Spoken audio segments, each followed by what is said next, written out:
Premier Mark Brantley has expressed concern about what he terms misinformation from a Guardian newspaper article and the implications this could have on St. Kitts and Nevis.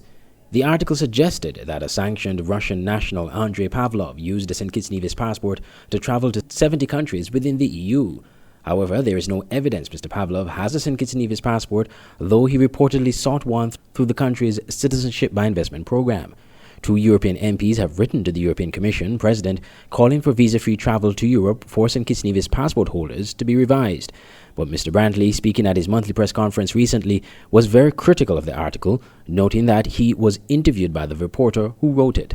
And it turns out that a law firm contacted me in 2014. That law firm did not indicate who their client was. They simply said they had a client interested in citizenship by investment.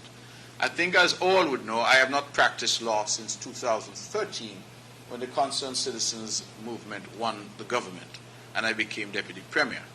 And so when that colleague, good friend of mine, got in touch with me saying that he had a client who was interested, I referred the colleague to the law firm of Daniel Brantley, where he would normally have done business. He would have contacted me in my capacity as someone associated with the law firm of Daniel Brantley, and I simply referred him through. I want to make it pellucid that at no point have I met, conversed with, had any association or contact with Mr. Pavlov or anyone else in that regard.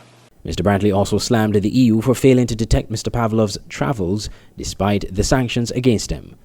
But what is interesting is that only 3 of the 28 countries of the EU have put any ban on Mr. Pavlov. I want you to reflect on that. Only 3 of 28 members of the EU have put any ban. So obviously they have not banned him. He's free to travel within the EU. So if he has gone to Germany or to United Kingdom or to Italy or France, he's free to do so. There's no ban on him. So one has to ask the question, what was the objective of these MEPs? And for the Guardian, a respected newspaper, on the basis of that information to write an article seeking to somehow involve the good name of St. Kitts and Nevis, it makes no sense. But the opposition Nevis Reformation Party NRP have been very critical of Mr. Brantley. The Guardian article suggested that Mr. Pavlov contacted Mr. Brantley's law firm, Daniel Brantley and Associates, to assist him to apply for St. Kitts and Nevis passports for himself and family. The article said that the contact took place in 2014. At that time, Mr. Brantley was Deputy Premier. First Vice President of the NRP, Dr. Kelvin Daly, speaking on Freedom Radio's Issues program, slammed Mr. Brantley. During the conversation, apparently that the associate had with Mr. Brantley concerning the acquisition of passports, or SKN passports, the Deputy Premier referred the intermediary to his law firm, Daniel Brantley Associates. This is what the Guardian is reporting. So he is soliciting business directly to his law firm. He could have said, go talk to some other law firm, go talk to Patrice Nisbet or Jeffrey Nisbet. He could have said, go talk to anybody who does the CBI. But he referred the intermediary directly to his law firm, Daniel Brantley Associates. Dr. Daly suggested that based on the information in the article, Mr. Brantley exercised poor judgment.